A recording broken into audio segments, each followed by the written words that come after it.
Hi, everyone, and thank you for waking up with us on this Tuesday morning. I'm Jordan Schreier here with Lisa Bedell, and we're just getting started with your news and weather to the top of the hour to help you plan for your day. New this morning, a former Concordia College quarterback is in critical condition at a Twin Cities burn unit after a fish house he was in exploded in Moorhead. A Caring Bridge website says Michael Herzog was injured on Sunday morning. Herzog's family says that he was airlifted to Regions Hospital in St. Paul, where he's being treated for serious burns. Herzog is a 2014 graduate of Detroit Lakes High School, where he was a star athlete. He went on to play football at Concordia.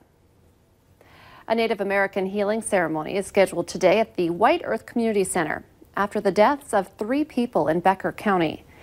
Police were called to a home just off Highway 34 in Ogama yesterday afternoon. Some people living in the area tell Valley News Live that a mother and 2 children were found dead. No one is in custody, but investigators say there is no indication of a threat to the public. The bodies are being taken to the Ramsey County Medical Examiner's office for formal identification and an autopsy. Today's healing ceremony is free and open to the public. It goes from 10 a.m. to 4 p.m. The city of Fargo is under a pre-flood state of emergency after the latest spring flood predictions by the National Weather Service. An earlier worst-case scenario had the Red River at Fargo rising to about 39 feet. But now the Weather Service says there is a 5% chance that it will get to 41.4 feet. Now compare that with the record-breaking flood in 2009 when the red hit just under 41 feet. That means the city will be asking for volunteers to help fill 1 million sandbags starting next week. Sandbag Central opens Tuesday, March 26th and will operate until the goal is met, which will likely be about 9 or 10 days. North Dakota Governor Doug Burgum and U.S. Senator John Hoeven will be in Fargo today to discuss flood plans for this spring.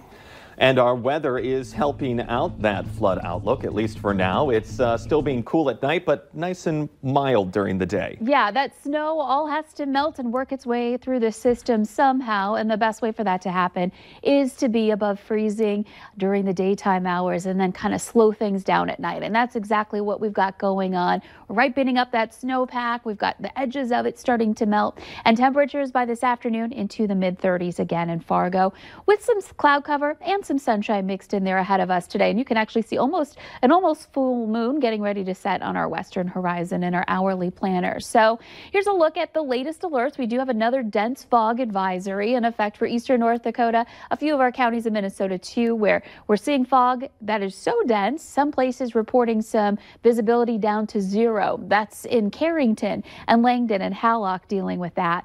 Winds are very light again this morning, and we've got some pretty mild temperatures for some. We're at 30 degrees in Fargo, Detroit Lakes, and Roseau. Where we have the fog, it's much colder. We're into the teens, and there may be some frost in some of those areas this morning.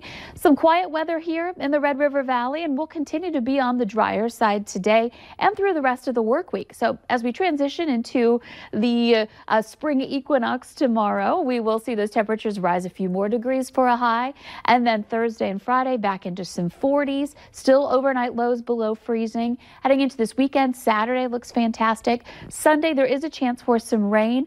It does look like, we could pick up a decent amount of rain at this point, but not a complete washout. So we're going to keep an eye on Sunday and into Monday. And the other thing to mention is that's when we start to see our overnight lows stay above freezing. And that's when things will really start to move in earnest as we work our way further into spring and further into the spring thaw.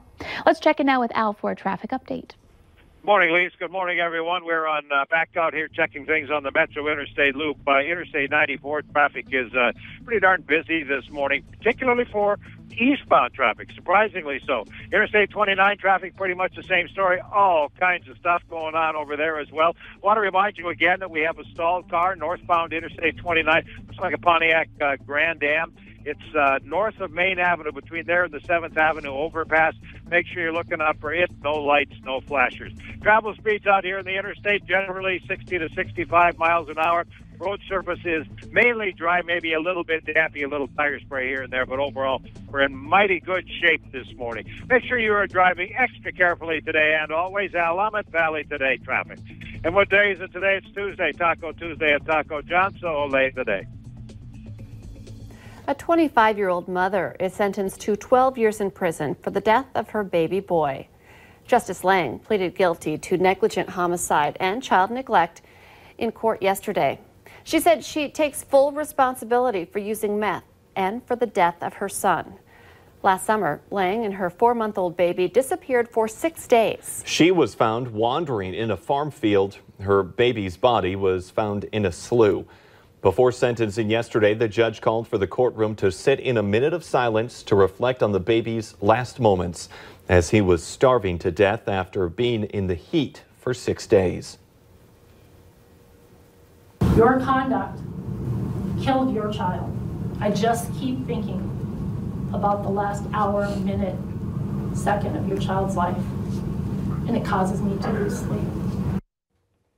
The judge's sentence was slightly longer than what was decided in a plea agreement, and because of that, Lang has 48 hours to decide if she'll take the judge's sentence or withdraw her guilty plea. Animal shelters have a lot of what some people call dangerous dog breeds, like pit bulls. But a local rental company is offering hope for those animals waiting for homes. Fargo's Property Resources Group says while certain breeds have bad reputations, they believe all dogs should have the same opportunities based on their individual qualities and behaviors. Dogs will be allowed only after a complete assessment of the animal. Property Resource Group says the pet policy change is based on several factors, including requests from prospective tenants. A North Dakota animal rescue group is asking for action after they found a dog was shot multiple times. And a warning for you, the video that we're about to show contains sensitive footage. The Turtle Mountain Animal Rescue says instead of asking for donations for the dog's care, they're asking people to reach out to their lawmakers to fight for common sense animal cruelty laws. The North Dakota legislature's most recent attempt would have stopped convicted animal abusers from getting more pets, but it was defeated. Meanwhile, the dog in this video has been adopted and is recovering. We have a heads up for you today about some local police training planned in South Fargo.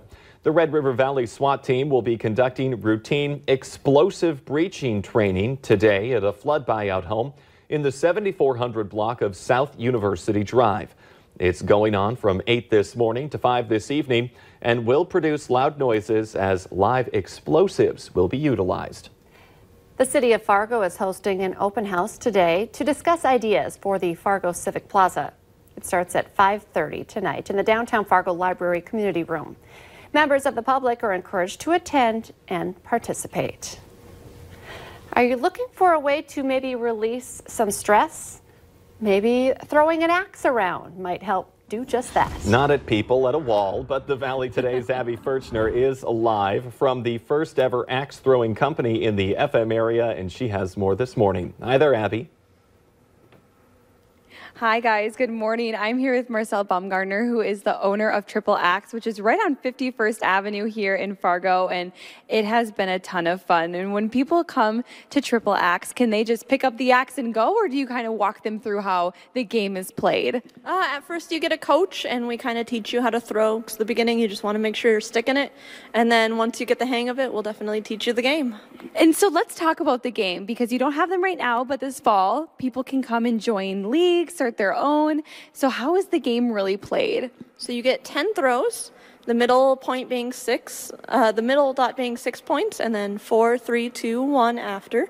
And on your 10th throw, you go for the blue dot, which is 10 points. Have you ever seen anybody hit that blue dot? Because we were trying this morning and it's actually really hard. It is, and I've seen it happen. It's definitely the game changer. And what's really fun too is that this is for all ages. You can definitely bring your kids here and teach them the sport of axe throwing. Yeah, yep, the kids love it and they pick it up really quickly. Oh my goodness. Okay, so I didn't get it last time, but I'm gonna try here one more time to see if I can get that bullseye. So here we go. Oh, I forgot which one I used. Oh, this one. Oh gosh. Okay.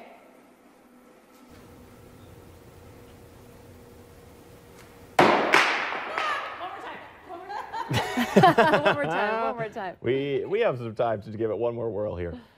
Okay, and she's going for it. Okay, nope.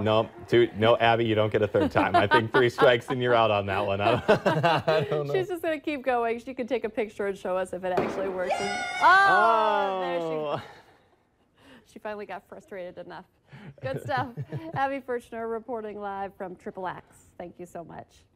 Let's get our answer now to our question of the morning on Facebook. Only 20% of teens have one of these. Well, the answer is a wristwatch. Remember, you can take part in our question of the morning every weekday. Just go to the Valley News Live Facebook page, join our conversation. And hey, Lisa, it's a pretty good day today, last day of winter. That's right, and it's feeling like spring now as our temperatures are rising above freezing. And we just got some great weather ahead of us for the rest of the week. Today we'll hit 36 for that spring equinox, 39, and then back to the 40s for the first time in quite a while, starting on Thursday and into the weekend. So just really great and quiet weather too for a nice long stretch through Saturday. The Today Show and CBS This Morning are just about to start, but remember, the Valley Today rolls on. Join us for more live up-to-the-minute news and weather right now on the Fargo CW.